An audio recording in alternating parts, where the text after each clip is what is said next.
ఉమ్మడి తూర్పుగోదావరి జిల్లాలకు సంబంధించి జాతీయ లోక్ అదాలత్ కార్యక్రమాన్ని రాజమహేంద్రవరం జిల్లా కోర్టులో న్యాయ సేవాధికారి సంస్థ చైర్పర్సన్ మరియు జిల్లా ప్రధాన న్యాయమూర్తి గంధం సునీత నిర్వహించారు. ఈ సందర్భంగా మాట్లాడుతూ గౌరవ సుప్రీంకోర్టు నల్సావరి ఆదేశానుసారం దేశవ్యాప్తంగా నిర్వహిస్తున్న జాతీయ లోక్ అదాలత్లో భాగంగా ఈ సంవత్సరం 2వ జాతీయ లోక్ అదాలత్ నిర్వహించడం జరుగుతుందన్నారు. జిల్లాకు సంబంధించి మొత్తం 85,000 పైగా కేసులు పెండింగ్లో ఉన్నాయని, వీటిలో 60,642 కేసులు రాజీ చేసుకోదగినవిగా ఉన్నాయని చెప్పారు.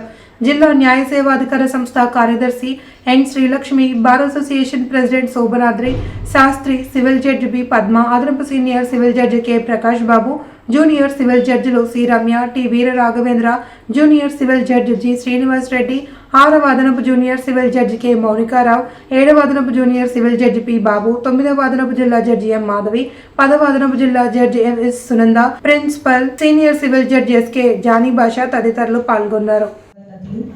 జరిపించడం జరుగుతుంది దేశం మొత్తం కూడా. దానిలో భాగంగానే ఈ సంవత్సరం 2వ జాతీయ లోక్ అదాలత్ మేలో 10వ తారీఖు జరగవలసి ఉంటే వెకేషన్కి జస్ట్ 1 డే ముందు ఉంది అని చెప్పి కక్షిదారులకు కానీ అడ్వకేట్స్ కానీ అందరికీ ఫీజిబిలిటీ ఉండదు, చేసుకునే దానిలో ఇబ్బందులు ఉంటాయనే ఉద్దేశంతో హానరబుల్ హైకోర్టు వారు ఈ రోజుకి దాన్ని పోస్ట్పోన్ చేయడం జరిగింది. మనకి గత లోక్ అదాలత్లో చాలా మంచిగా రిజల్ట్స్ వచ్చున్నాయి. మొత్తం ఈ జిల్లాలో 85,000 పైన కేసెస్ పెండింగ్ ఉంటే వాటిలో 60,642 కేసెస్ కాంపౌండ్ అంటే రాజీ చేసుకోదగిన కేసెస్ ఉన్నాయి. వాటిలో మేము గుర్తించింది 9,279 కేసులు సివిల్ క్రిమినల్ మొత్తం కలిపి. అవి ప్రీ లిటిగేషన్ కేసెస్ 2,136, మొత్తం 11,415 కేసుల్ని మేము రాజీ చేసుకోదగిన కేసులుగా గుర్తించి ఈ బెంచెస్కి రిఫర్ చేయడం జరిగింది. ఇప్పటికే 454 కేసులు ప్రీ లోక్ అదాలత్ సిట్టింగ్స్లో కక్షిదారులందరూ కూడా ఒక కన్క్లూజన్కి వచ్చి డ్రాఫ్ట్ అవార్డ్స్ కూడా ప్రిపేర్ చేసేసుకున్నారు. దానికి కూడా insurance company, advocates, litigant public, judicial officer అందరికీ కూడా థ్యాంక్ యూ వెరీ మచ్.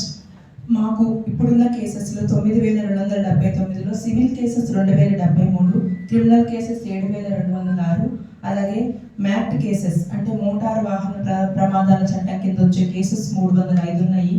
నేను ఇక్కడికి వచ్చి 2023 ఏప్రిల్ వచ్చాను.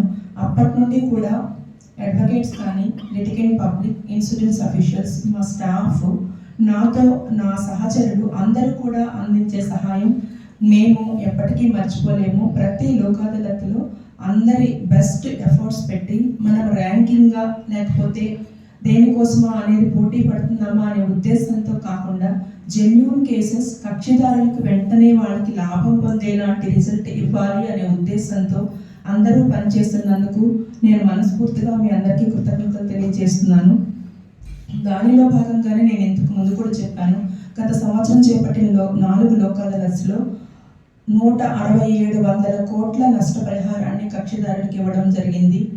ఎక్కువ శాతం దీనిలో మోటార్ ప్రమాదాల చట్టం కింద వచ్చే కేసుల్లోనే ఎక్కువ అమౌంట్ ఇన్వాల్వ్ అయ్యింది. ఎందుకంటే మేము కూడా స్పెషల్ ఇంట్రెస్ట్తో ఆ కేసెస్ని అడ్వకేట్స్ అండ్ కంపెనీ ప్యానల్ లాయర్స్ని రిక్వెస్ట్ చేసినప్పుడు వీళ్ళకి ఫైనాన్షియల్ నీడ్ ఉంది, కుటుంబ పెద్ద చనిపోయారు, కుటుంబ పెద్దకి అంగవైకల్యం వచ్చింది, వీరందరికీ ఫైనాన్స్ ఇమీడియట్ రిక్వైర్మెంట్ ఉంది, వాళ్ళు కొన్ని ఇంట్రెస్ట్ని ఫ్యూచర్ ప్రాస్పెక్ట్స్ వదులుకుంటున్నారు, మీరు కూడా మీ వరకు కొంచెం ప్లస్ ఆర్ మైనస్ కన్సిడరేషన్ చేసి ముందుకు వచ్చి పెద్ద మనసుతో రాజీ చేసుకోండి అంటే చెప్పిన కేసుని చెప్పినట్లుగా ఆల్మోస్ట్ 99.99% వాళ్ళు, ఈవెన్ నేను దబాయించి కూడా చెప్పడం జరుగుతుంది ఒక్కొక్కసారి బెంచ్ పైన, ఎందుకంటే వాళ్ళు ఏం అనుకోలేదు.